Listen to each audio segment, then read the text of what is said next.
말씀을 이어가면서 오늘 요한복음 7장을 이제 세 단원에 거쳐서 오늘 마치도록 하겠습니다. 배에서 생수의 강이 흘러나오리라 라는 제목으로 오늘 말씀의 은혜를 나누기 원합니다. 요한복음 7장은 저번 주 이제 14절에서 24절까지 보았는데, 외적인 편견이나 문자주의적 율법주의에서 벗어나 생명을 살리는 하나님의 공의를 보았습니다.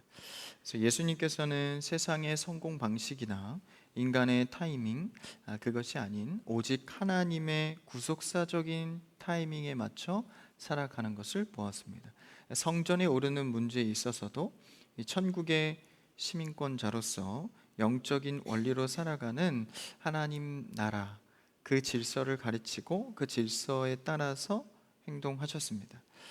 당시 유대인들은 예수님의 설교를 보고 내용, 메시지보다는 이 외적인 문법이나 수사력, 이 자격 등에 대한 이 문제에 집중하면서 이 율법의 참된 정신인 사랑과 생명 구원에 대해서 제대로 보지 못했습니다.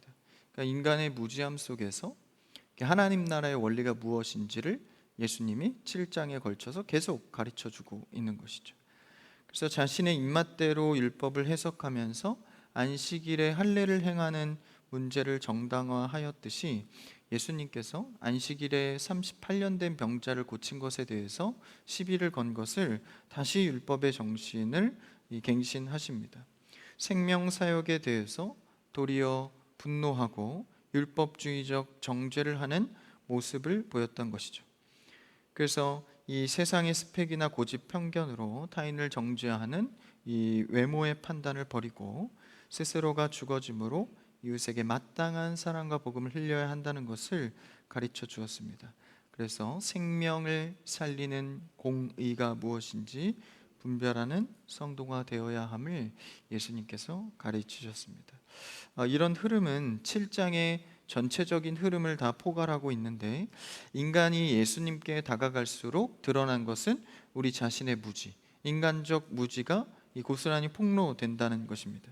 그래서 인간이 스스로 힘으로는 예수님을 알기에 실력이 안 되기 때문에 영적인 무지가 얼마나 심각한지를 드러내고 또 예수 그리스도의 능력이 무엇인지를 보여주는 것이죠.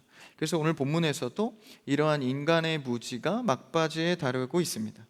그래서 본문 우리가 읽은 데에 좀 앞절을 보면 예수님께서 이렇게 말씀하십니다. 한번 33절을 한번 읽어볼까요? 33절 같이 33절인데 한번 성경책으로 봅시다. 시작. 예수께서 이르시되 내가 너희와 함께 조금 더 있다가 나를 보내신 이에게로 돌아가겠노라. 내가 너희와 함께 있다가 나를 보내신 이에게로 돌아가겠다. 성부 하나님에 대한 이야기를 하는 것이죠. 그래서 아버지께로 내가 돌아갈 것, 그러니까 사역이 마쳐지고 너희에게 있지 않을 날이 온다라는 이야기를 한 것인데, 청중들의 반응은 달랐습니다. 35절에 그들은 서로 이렇게 말합니다. 35절 시작. 이에 유대인들이 서로 묻되 이 사람이 어디로 가기에 우리가 그를 만나지 못하리요. 헬라인 중에 흩어져 사는 자들에게로 가서 헬라인을 가르칠 터인가. 그들은 예수님의 말씀을 영적인 의미가 아닌 단순한 지리적인 공간의 이동으로 생각했습니다. 어디 이방 땅에 선교하러 가시나 보다, 그래서 잊지 않는다고 말하는 것이구나. 이런 단순한 질문과 대답 속에서도 자신들의 무지가 다시 한번 드러나는 대화를 볼 수 있는 것이죠. 나를 보내신 이것은 33절에 분명히 이 영적인 것으로 말씀하신 것인데, 이것이 들리지 않고 육적으로 걸러져 들리는 것이죠. 그래서 여러분, 말씀은 하나님이 주신 영의 능력으로 받고 들려지는 여러분 되길 축원합니다. 그러니까 이 소통이 안 되면 이 삶의 결과가 달라집니다. 이 불통이라고 하죠. 아무리 말을 해도 알아듣지 못하는 상태입니다. 근데 우리 신앙의 영적인 상태도 그런 상황이 많죠. 계속해서 영적인 이야기를 하는데 계속해서 들리지 않고 자기 생각의 고집의 육신대로 들는 거예요. 그런 반복이 7장에 계속해서 벌어집니다. 끝끝내는 예수님을 못 박아야 직성이 풀리는 불통이 일어나는 것이죠. 여러분, 우리는 하나님과 공감하여서 정말 영적인 공감을 하는 사람 되기를 축원합니다. 그래서 성도는 최소한 말이 통해야 합니다. 세상에서도 말이 안 통하면 참으로 답답하죠. 근데 세상에서도 안 통하고 성도끼리도 안 통하고, 이게 어찌 해야 되죠? 그래도 우리는 영적인 감각으로 영의 사람들끼리는 그래도 좀 통하는 여러분 되길 바랍니다. 크리스찬 교회에 오면 영적으로 잘 통한다, 할렐루야. 말이 통한다, 좀 그랬으면 좋겠어요. 세상의 답답한 불통 속에서도 영적인 사람들 크리스찬 교회에만 오면 참 말이 통한다. 그렇죠? 사실 그것은 하나님과 연결되어 있는 사람들의 특징입니다. 그래서 이런 불통 가운데 계속해서 예수님이 드러내고자 하는 것이 무엇일까요?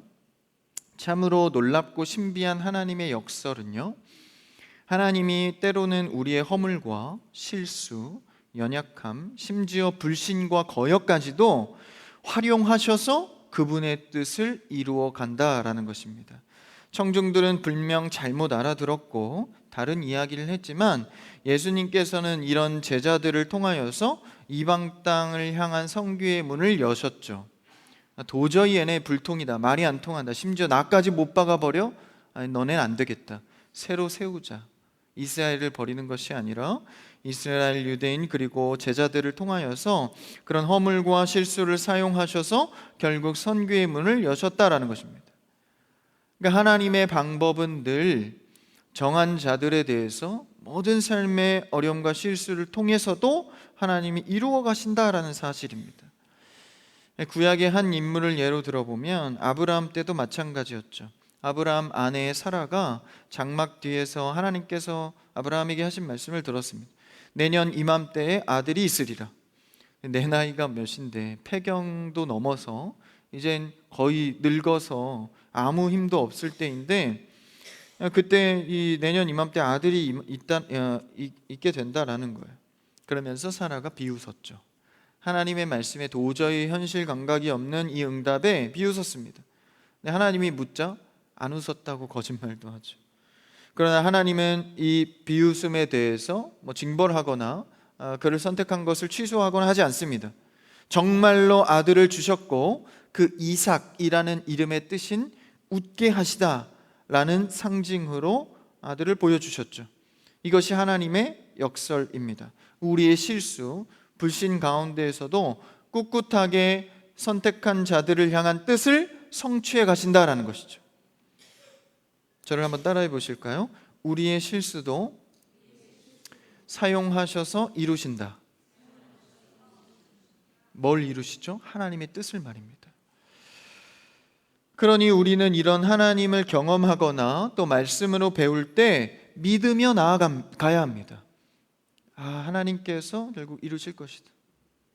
그렇다면 오늘 본문에서 왜 인간의 영적인 무지를 이렇게 막바지까지 계속 끌어가면서 이야기할까요? 바로 오늘 말씀의 주제는 성령 하나님이기 때문입니다. 성령으로 말미암아 하지 않고는 누구든지 그리스도를 주라 시인할 수 없다라는 대전제 속에서 우리의 무지와 실수 속에 우리가 다시 그리스도를 붙들 수 있는 것은 오직 성령께 있다는 것을 가르쳐 주는 것이죠. 인간이 열심히 공부하거나 돌을 닦아서 깨달을 수 있는 문제가 아닙니다. 그리스도를 믿고 구원을 받는다는 문제는 오로지 성령 하나님의 역사로만 되어진다라는 것이죠. 성경인 인간의 무지를 극단적으로 7장에 드러내면서 성령의 역할을 구도적으로 말씀하고 있는 것입니다. 그래서 오늘 본문으로 와서 37절을 한번 볼까요? 37절 시작.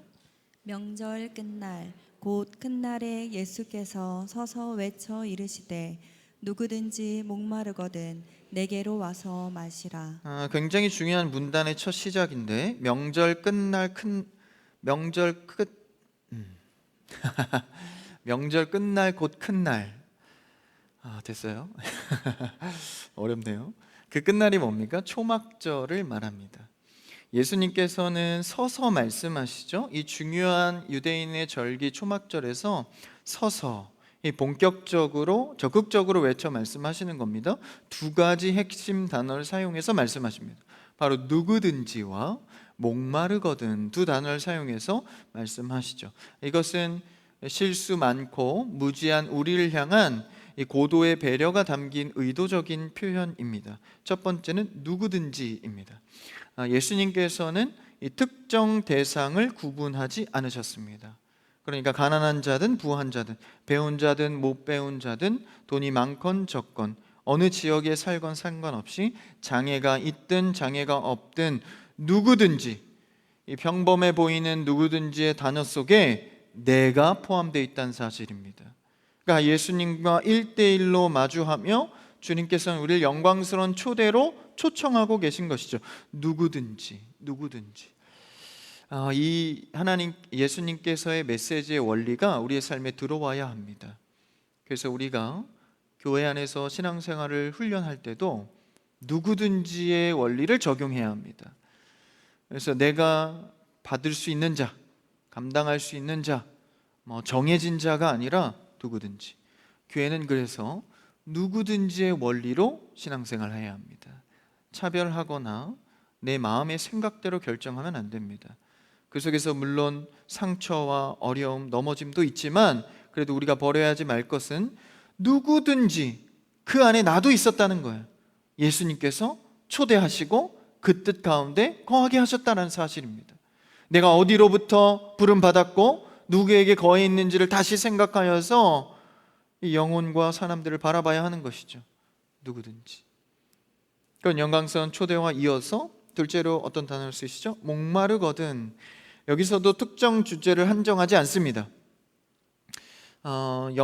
영지주의자, 지금까지도 계속되는 이단의 이 원리죠. 영지주의는 무엇입니까? 육과 영을 완벽하게 구분해서 이해하는 태도입니다. 여러분, 육과 영을 완전히 구분할 수 있나요? 영은 어디쯤 있습니까? 이쯤? 아니면 뇌에 있을까요? 구분할 수 없습니다. 영은 육에게 영향을 주고 육도 영에게 영향을 줍니다. 그래서 예수님도 육신을 입고 배가 고프셨고 육신을 입고 눈물을 흘리셨죠. 그러니까 그런 영과 육을 분리해서 사고하기 시작하면 극단주의적인 신앙생활을 합니다. 막 몸을 치고 고단하게 해서 영을 살린다는, 막 훈련한다는 생각을 하고, 아니면 그냥 방임주의로 자신의 육을 어차피 안 된다 버려버리고 그냥 마음대로 방임주의로 살아가죠. 그런 이단적인 사고가 아니라 우리의 목마름의 종류는 저마다 다 다르죠. 우리는 육신을 입고 이 땅에 살아가기 때문에 물질적인 공고함이나 육체적인 질병 가운데 영혼이 영향을 받습니다. 그런 삶의 문제 때문에 좌절하기도 하죠.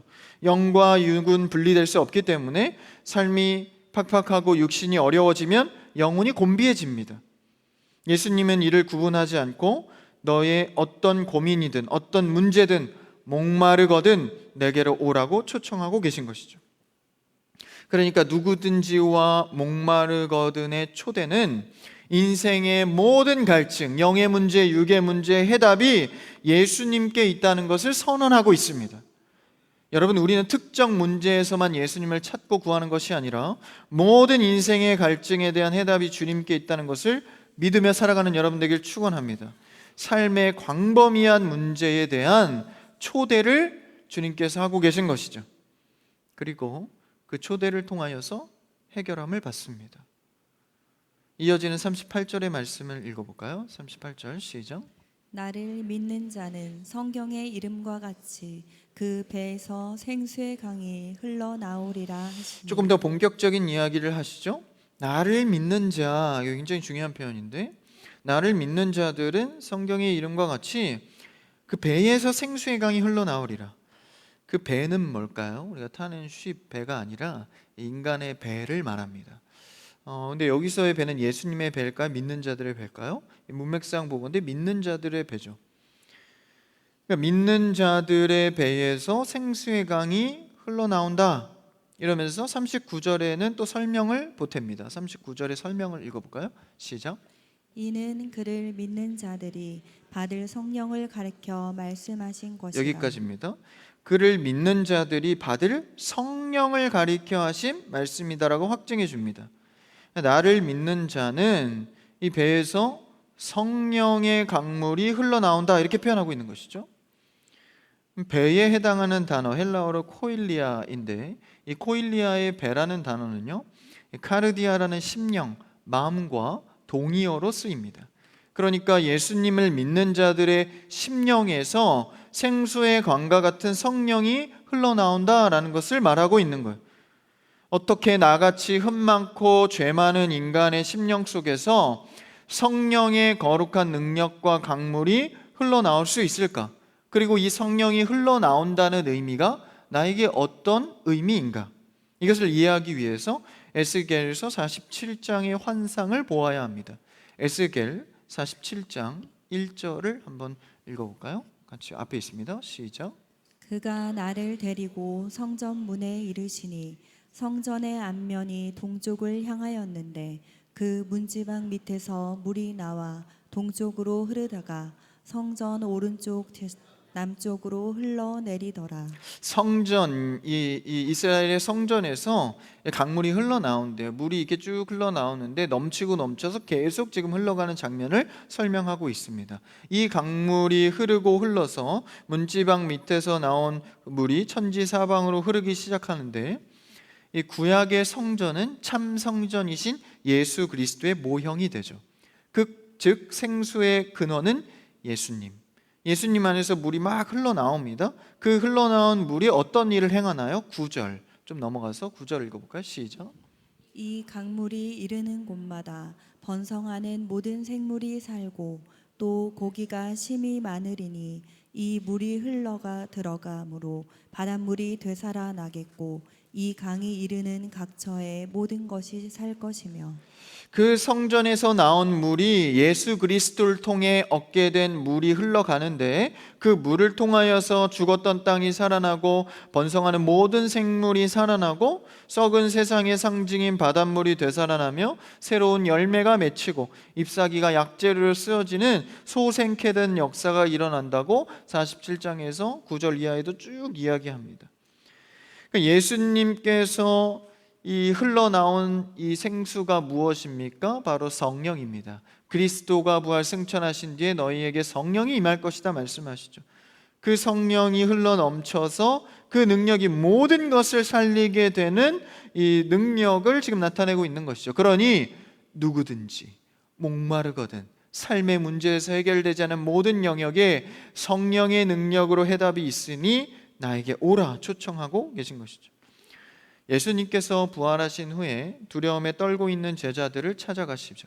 그래서 첫 입을 어떻게 떼십니까? 숨을 내쉬며 말씀하시되 성령을 받으라 말씀하시죠.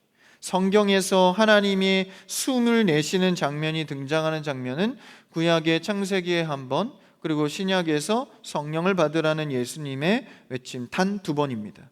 아담에게 생기를 불어넣어 그를 만들 때에 루아흐 성령을 부어주시죠. 그리고 2번째 재창조하신 부활 후에 제자들 앞에, 제자들은 곧 이 후에 생길 교회 공동체를 말합니다. 그들에게 내쉬며 숨을, 성령의 재창조의 역사를 이루시죠. 그래서 예수님으로부터 나온 이 성령이 우리의 각자의 심령 속에 내주하게 되고, 그 내주한 성령이 이제 그리스도와 함께 살아가게 하는데, 그것이 이제 충만하게 되면 흐르기 시작한다라는. 성령은 내주와 충만 2가지가 있습니다. 이건 분명히 구분해서 기억해야 합니다. 내 안에 계신 성령님이 가득 차서 흘러 넘치는 이 상태는 충만을 말하는 것이죠. 그럼 내주는 무엇입니까? 내주는 성령이 예수 그리스도를 믿음으로 고백하고 그리스도를 받아낼 때 내 안에 동시성으로 일어나는 이 성령의 능력입니다. 그러니까 성령 없이는 예수 그리스도를 주라 시인할 수 없죠. 그때 내 안에 거주해 주시는 겁니다. 그러니까 단회적, 순간적으로 이루어지는 거죠. 이것은 영원히 절대 변하지 않습니다. 그러니까 충만하냐 충만하지 않으냐의 문제이지 성령 하나님이 있냐 없냐의 문제는 아닙니다. 그러니까 내가 예수를 믿고 그리스도를 구주로 받아들이면 영원토록 성령께서 내주하십니다. 할렐루야.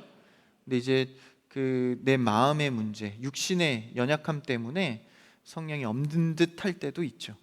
근데 그 문제는 뭡니까? 충만의 문제입니다. 그러니까 충만은 성령이 신자의 인격과 삶을 온전히 지배하고 다스리는 상태를 말합니다. 그러니까 성령이 있는데 모든 영역을 지배해서 살아가는 충만한 상태가 아니면 있긴 하고 고백은 하지만 삶 속에서 많은 작동을 안 하는 거예요. 그러니까 어떤 상황에서는 또 돈을 의지하기도 하고 내 욕심대로 살기도 하고, 그러다가 어떤 때는 은혜 받아서 성령을 또 의지하기도 하고, 충만하냐 충만하지 못하는 상태인 것이죠. 그래서 신앙생활 속에 지속적으로 반복되며 일어나야 하는 문제가 바로 이 충만의 문제입니다. 그래서 예수님께서는 성령을 가르치실 때 술 취함으로 비유를 하시죠.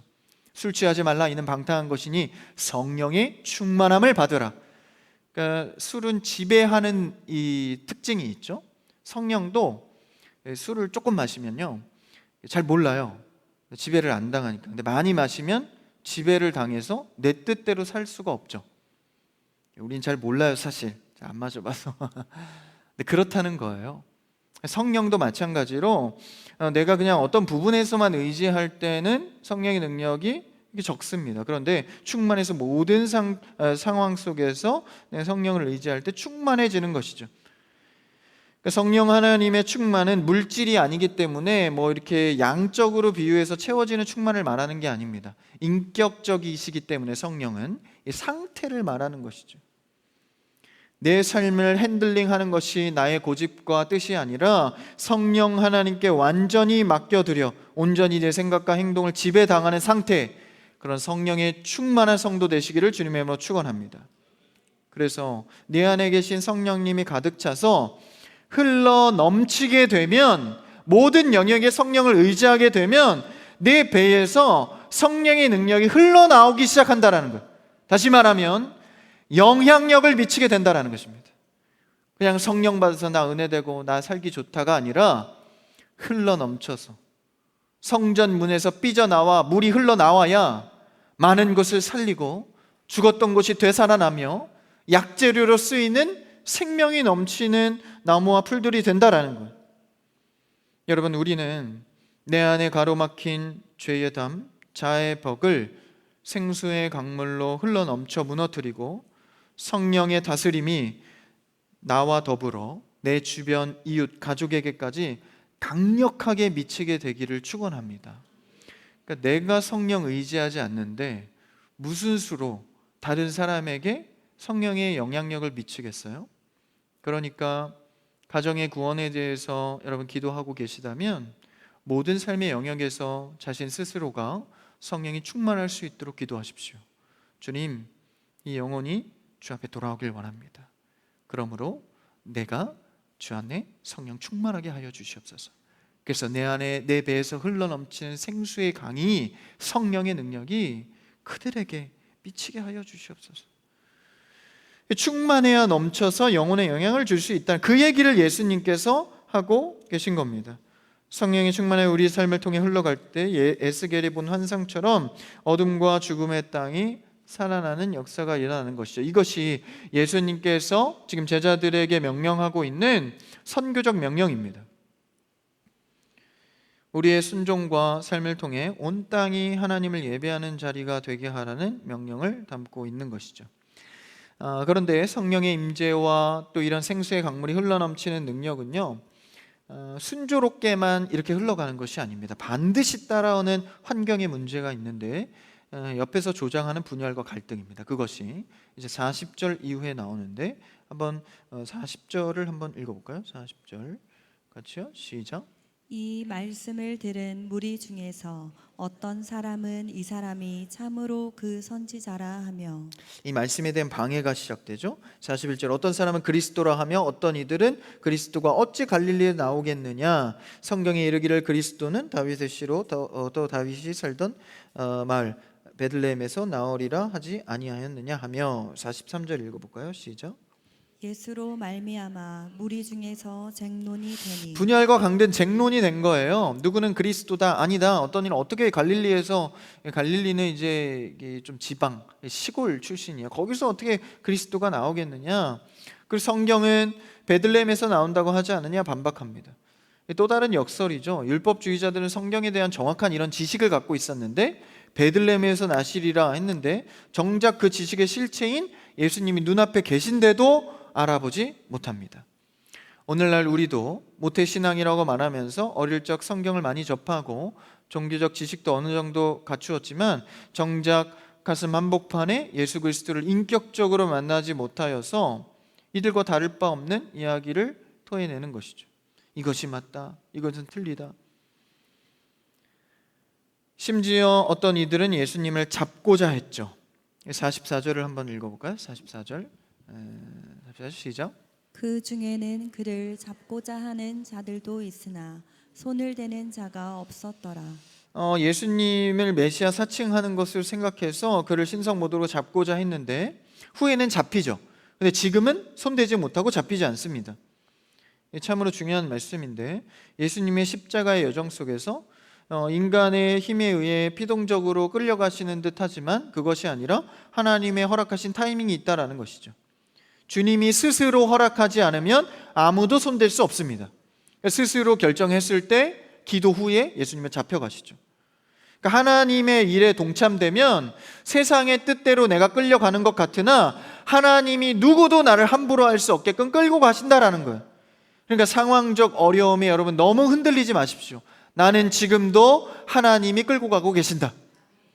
그러니까 세상이 끌고 가는 것 같지만, 로마 군병들이 예수님을 잡아가는 것 같지만, 십자가에 매달려 어찌어찌 죽어가는 것 같지만 그 발걸음의 이 주체는 예수 그리스도, 그리고 성부 하나님의 주인 되신 그분의 발걸음이다라는 것이죠.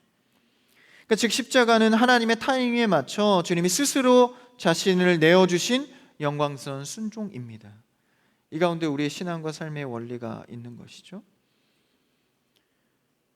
그러면서 사람들의 이 성령의 가르침과 이 선교적 명령 속에 이런 사람들의 분열하게 함, 갈등, 논쟁하게 하는 것이 따라왔다라는 거예요. 그러니까 성령 충만해서 영향력을 미치기 시작하면 반응도 손이 맞아서 야, 능력 대단하다, 우리도 동참하고 뭐 이러면 좋겠는데 방해하는 것들이 있다라는 것이죠. 그런데 그 방해로 그냥 끝나는 것이 아니라 하나님의 계속적인 돌보심이 있다는 것을 우리가 읽지 못했지만 45절에서도 한번 읽어볼까요? 45, 그 다음 절인데 45절 같이요, 시작. 아랫사람들이 대제사장들과 바리새인들에게로 오니 그들이 묻되 어찌하여 잡아오지 아니하였느냐. 이제 잡으러 갔던 아랫사람 하속들이 있었는데 대제사장들의 바리새인들의 이 하속들이었던 것 같아요. 그런 이제 아랫사람들이 이제 그를 신성 모독으로 좀 잡고자 했는데 잡아오지 않은 겁니다. 그래서 야, 너네 시킨 대로 왜 안 했냐, 왜 예수님을 안 잡았냐 라고 얘기하니까 46절에 이렇게 대답하죠. 한번 읽어볼까요? 46절 시작. 아랫사람들이 대답하되 그 사람이 말하는 것처럼 말한 사람은 이때까지 없었나이다 하니. 굉장히 죽을 수도 있는 것 같은 대답을 합니다. 잡으러 보냈더니 오히려 하나님의 권위 있는 예수님의 말씀에 사로잡혀 돌아온 것이죠. 인간의 지혜로서는 불가능하지만 성령이 역사하시면 이런 일들이 일어납니다. 그래서 잡을 수가 없었던 거예요. 뭔가 자신의 의지와는 다르게 경험하게 된 것이죠. 그러니까 잡으러 갔다가 말씀에 잡혀온 겁니다. 이런 경우들이 있죠. 사도 바울도 예수님 믿는 자들 잡으러 갔다가 자신이 예수님 만나고 완전히 예수님을 전하는 자로 돌아서지 않습니까? 성령의 역사는요, 이런 일들이 생겨나는 거예요. 그럼에도 끝까지 동의하지 않는 자들은 뭐라고 말하죠? 47절 한번 볼까요? 바리새인들이 대답하되 너희도 미혹되었느냐. 이것을 미혹으로 봅니다. 잘못된 가르침 속에 미혹되었구나. 그러면서 이에 대한 성령의 역사의 인물을 하나 더 소개합니다. 그러니까 계속적으로 인간의 무지로 되지 않는 것이 성령으로 어떻게 반전되는지를 계속 나타내는 거예요. 그래서 한 인물을 더 소개하죠. 이것만 보고 마칩시다. 50절 한번 읽어볼까요? 50절 시작. 그 중에 한 사람 곧 전에 예수께 왔던 니고데모가 그들에게 말하되 51절 우리 율법은 사람의 말을 듣고 그 행한 것을 알기 전에 심판하느냐. 이 변화, 성령의 변화의 실전적인 열매로 등장하는 인물이 바로 니고데모입니다. 니고데모는 이제 3장에 나왔던 인물인데 이제 밤중에 찾아와서 이제 어떻게 하면 구원을 받겠습니까? 하니까 예수님께서 다 거듭나야 하리라 가르쳐 주시죠. 그러니까 이제 어이없어 하면서 아니 내가 나이가 몇 살인데 어머니 몸속에 들어갔다 다시 나오란 말입니까? 그게 무슨 말입니까? 라고 하면서 이제 따지듯 영적인 이제 까막눈으로서 이제 예수님의 가르침을 알아듣지 못하죠. 그럼에도 예수님과의 대화 속에서 니고데모는 조금씩 자라간 듯 보입니다. 유대 지도자들 앞에서 니고데모가 뭐라고 하죠? 51절에 보니까 율법에 보면 사람의 말을 듣고 행한 것을 알기 전에 심판할 수 없다. 그러니까 율법은 당사자의 말을 듣고 심판하게 되어 있는 거예요. 아무리 잘못을 했어도 당사자의, 우리도 이제 뭐 최후 변론 뭐 이런 거 있지 않습니까? 그런 이 당사자의 말을 듣고 행해야 한다는, 그러니까 은근히 지금 예수님을 옹호하고 있는 거예요. 사실 니고데모를 우리가 그냥 산술적으로만 보면 저도 예수님 만나봤는데 그 이상한 말 하던데요, 아무래도 이상합니다, 잡아드려야 합니다, 뭐 이럴 수도 있는데, 지금 니고데모는 성령의 역사 가운데 자신의 틀과 자신의 고집이 깨어져 가고 있는 중입니다. 진행 중이에요. 성령 하나님의 은혜, 지금 예수님을 오히려 옹호하고 있죠. 그러면서 처음에는 거듭나야 하겠다라는 가르침의 대화를 통해서 자라가면서 예수님을 옹호하는 대변을 하고, 나중에 요한복음 19장 더 뒤에 가면 또 이렇게까지 이제 믿음이 자랍니다. 요한복음 19장 39절을 한번 볼까요? 니고데모의 모습인데 같이 읽읍시다. 시작. 일찍이 예수께 밤에 찾아왔던 니고데모도 모략과 침향 섞은 것을 100리트라쯤 가지고 온지라. 이게 참 재밌죠. 니고데모가 저녁 깊은 중에, 밤중에 예수님을 찾아갔었거든 처음에는. 근데 지금 어떻게 하죠? 일찍이 예수님께 찾아가죠. 그래서 예수님께 밤에 찾아왔던 니고데모도 어떻게 합니까? 이제 침향과 모략을 통해서 이제 예수님의 이 장례를 치르게 됩니다. 완연한 그리스도의 제자가 된 거예요. 이거 어떻게 된 일입니까? 이 니고데모 같은 이 율법 학자들의 지성으로는 절대 일어날 수 없는 일이죠. 그런데 성령의 감동하심으로 수많은 장을 할애해서 그의 시간 동안에 성령께서 그를 이렇게 변화시켜 놓은 것이죠. 그러니까 7장에 드러난 인간의 무지가 결국 성령 하나님의 초대하심과 성령 하나님의 생수의 강물을 통해서 변화된 것입니다. 사랑하는 성도 여러분, 우리는 이 성령의 역사를 무지한 나에게 날마다 적용해야 합니다. 그래서 모든 상황에서 늘 충만할 수 있도록. 그래서 내 배에서 흘러나오는 것은 부정적이고 불만이고 내 상처 누가 알아달라고 막 여러 사람을 찌르고 상처 주고, 그게 아니라 내 배에서 나오는 것은 날마다 성령의 생수의 강물. 그래서 나를 대하는 자마다 살아날 수 있도록. 성령의 사람, 영적인 성도의 특징은요, 만나는 자마다 살아나는 특징이 있습니다. 그러니까 여러분 테스트 해봐도 좋아요. 길게 한번 테스트를 몇 년 동안 신앙생활 하면서 나만 만나면 사람들이 우울해져. 이거 뭔가 잘못된 거거든요. 자꾸 체크를 해야 돼요. 자꾸 나만 만나면 갈등이 생기고 그렇죠? 그래서 어찌해야 되죠? 근데 나만 만나면 자꾸 사람들이 살아나. 그래도 자꾸 사람들이 모이고 살아나요. 이게 왜 그렇죠? 영적인 사람들의 특징입니다. 그래서 오늘 이 밤 우리가 기도해야 되는 것은 단 두 가지입니다. 첫 번째, 성령님 내 인생 속의 모든 영역에 찾아와 주셔서 모든 영역을 통치하고 지배해 주시옵소서. 이게 성령의 충만입니다. 양의 채워짐이 아니라, 양의 채워짐은 끝났어요. 내주하심으로 이제 모든 상황 속의 상태를 말하는 겁니다. 내가 예수 믿은 지 수십 년이 지났는데도 여전히 충만이 아니라 그냥 이 발목 정도에 찰랑찰랑 임하는, 그러니까 어느 정도에서만 의지하는 성령이 아니라 모든 영역, 아예 나를 강물로 뒤덮는 성령의 충만함이 있어야 하는 것이죠. 두 번째는 내 안에 충만해진 성령 하나님이 생수의 강물이 되어서 흘러 넘치게 하여 주시옵소서. 사람들에게 이 생수의 강물이 전달되게 하여 주시옵소서. 내 힘으로 하는 거 아닙니다. 은사로 하는 거 아닙니다. 성령님이 넘쳐 하는 것이죠. 그래서 우리 온 생에 발걸음이 닿는 곳마다 영적으로 죽어있는 영혼들마다 살아내게 되고 병든 것이 치유하게 되며 온 땅이 하나님을 예배하는 자리로 바뀌게 되기를 주님의 이름으로 소망합니다. 오늘 이 말씀이 여러분의 심령 속에 다시 한번 이 기도 제목으로 꽃피어서 응답받는 이 밤 되기를 주님의 이름으로 축원합니다.